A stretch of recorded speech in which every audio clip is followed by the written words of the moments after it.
जरा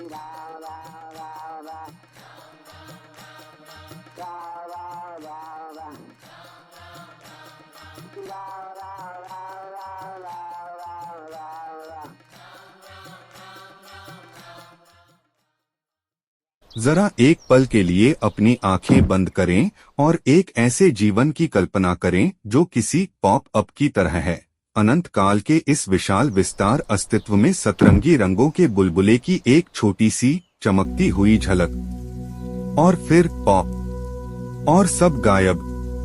हम अक्सर दुनिया की उलझनों में इतने डूब जाते हैं कि यह भूल ही जाते हैं कि हम असल में हैं कौन।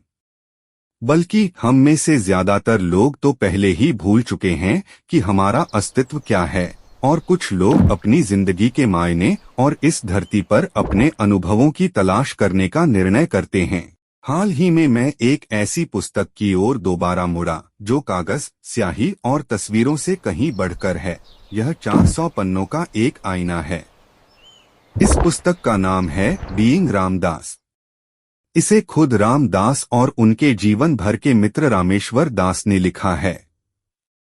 यह पुस्तक एक ऐसे असाधारण यात्रा की कहानी है जो आपको रुकने, सांस लेने और गहराई से सोचने पर मजबूर कर देती है।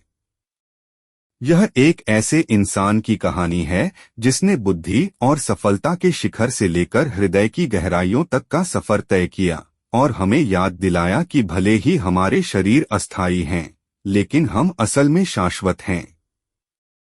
हम उस एक अथवा द वन का हिस्सा हैं। यह कहानी 1931 में बोस्टन, अमेरिका के एक रईस और संपन्न परिवार से शुरू होती है। रिचर्ड अल्पर्ट एक ऐसे व्यक्ति थे जिन्होंने दुनिया की नज़र में सब कुछ हासिल कर लिया था।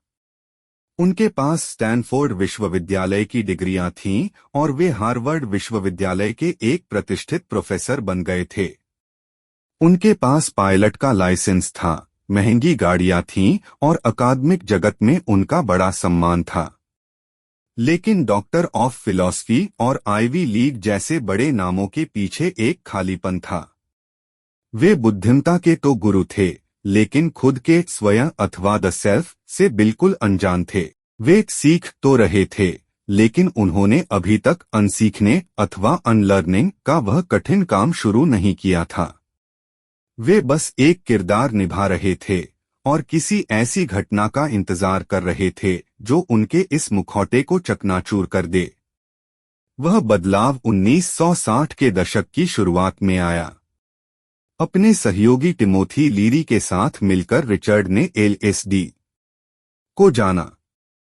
उन दिनों उन्हें महान एल्डस हक्सले का मार्गदर्शन मिला, जिन्होंने उन्हें चेतना के इन बंद दरवाजों को समझने का एक दार्शनिक नजरिया दिया।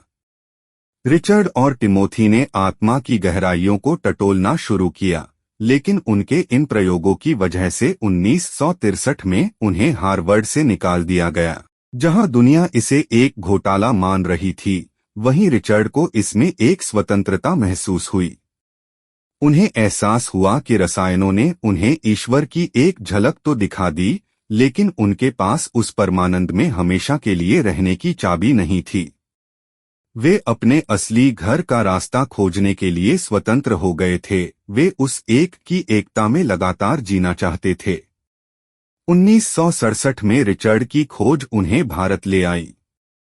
यहाँ उनकी मुलाकात भगवान दास नाम के एक युवा अमेरिकी योगी से हुई जो लैंड रोवर पर घूमते थे और भजन गाते थे।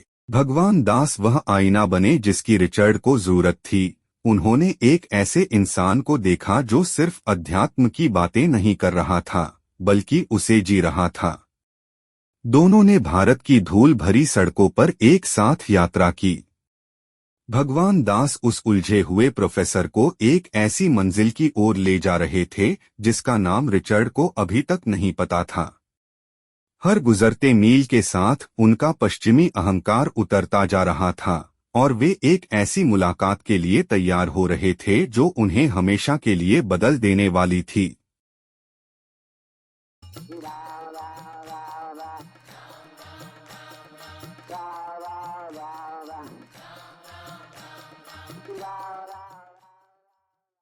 महाराज जी अथवा नीम करोली बाबा, यही वो गुरु थे जिन्होंने स्टैनफोर्ड यूनिवर्सिटी के डॉक्टर ऑफ फिलॉसफी रिचर्ड अल्पर्ट को पूरी तरह बदल दिया।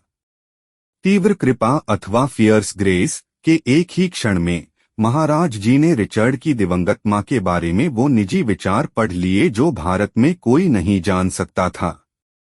वह संशयवादी प्रोफेसर फूट फूट कर रो पड़ा।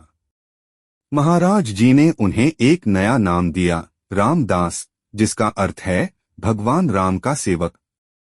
यह नाम 17वीं शताब्दी के समर्थ गुरु रामदास के सम्मान में दिया गया था।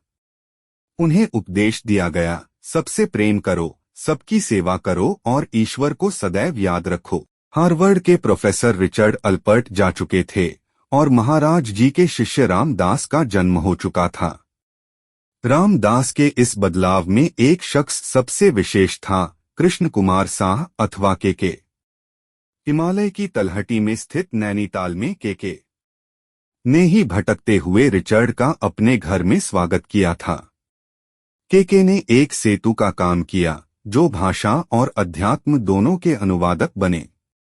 अगर के की करुणा और निरंतर मार्गदर्शन न होता तो शायद प्रोफेसर अपने जीवन के सबसे बड़े चमत्कार के पास से बिना उसे पहचाने गुजर जाते। रामदास की आध्यात्मिक यात्रा में के की भूमिका बहुत बड़ी थी। उन्होंने ही महाराज जी से जुड़ने और भारतीय भक्ति की गहराई को समझने में उनकी मदद की। रामदास अपनी भक्ति में अकेले नहीं थे। महाराज जी के चारों ओर एक संघ या दिलों का एक समुदाय बनने लगा।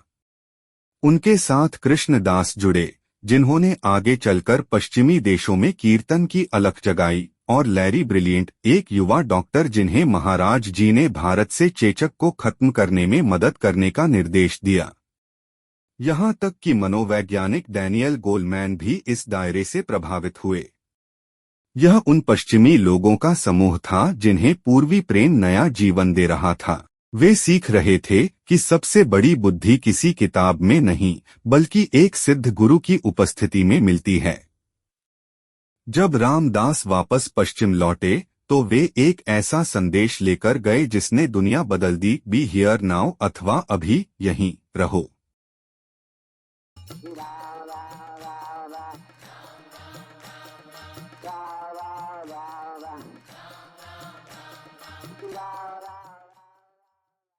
उन्नीस 1997 में रामदास के जीवन का पहिया तेजी से घूमा। एक बड़े स्ट्रोक की वजह से वे लकवाग्रस्त हो गए और उनके लिए बोलना भी मुश्किल हो गया। तीव्र कृपा के इस समय के दौरान उन्होंने स्टीफन लेवाइन और जोआन हैलिफैक्स के साथ मिलकर मृत्यु के प्रति हमारे नजरिए को बदलने का काम किया। उन्होंने सिखाया कि जीवन का अंत कोई मेडिकल विफलता नहीं है बल्कि जागृति का अंतिम पड़ाव है। मौई में अपने आखिरी सालों में रामदास ओशन व्यू अथवा समंदर का नजारा की स्थिति में आ गए थे। उनके आजीवन मित्र और सहलेखक रामेश्वर दास ने उनकी देखभाल की और उनके जीवन की कहानी के इस अंतिम आईने को चमकाने में मदद की। जैसे जैसे उनकी शारीरिक दुनिया सिमटती गई, उनकी आत्मा का विस्तार होता गया। वे प्रशांत महासागर के किनारे बैठते थे, अब कुछ करने के लिए नहीं बल्कि सिर्फ होने के लिए। उन्होंने समंदर को एक सीमा के रूप में नहीं बल्कि अनंत के प्रतिबिंब के रूप में देखा। वे अंततः वह शून्य बन रहे थे जो असल में सब कुछ है। दिसंबर 2019 में रामदास उस अनंत में विलीन हो गए। मैं उनकी कहानी पर बार बार लौटता हूं ताकि खुद को इस पॉप अप जिंदगी की क्षणभंगुरता की याद दिला सकूं।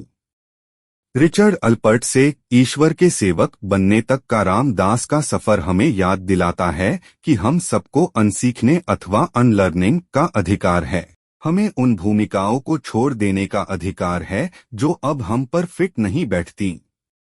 हमारी रोजमर्रा की चिंताओं, बैंक बैलेंस और सामाजिक रुतबे के पीछे एक मौन, स्थायी शांति हमारी वापसी का इंतजार कर रही है। यह किताब हर उस व्यक्ति के लिए आवश्यक है जो आध्यात्म की तलाश में है, खासकर उनके लिए जिन्हें काम और परिवार की जिम्मेदारियों के कारण समय नहीं मिलता।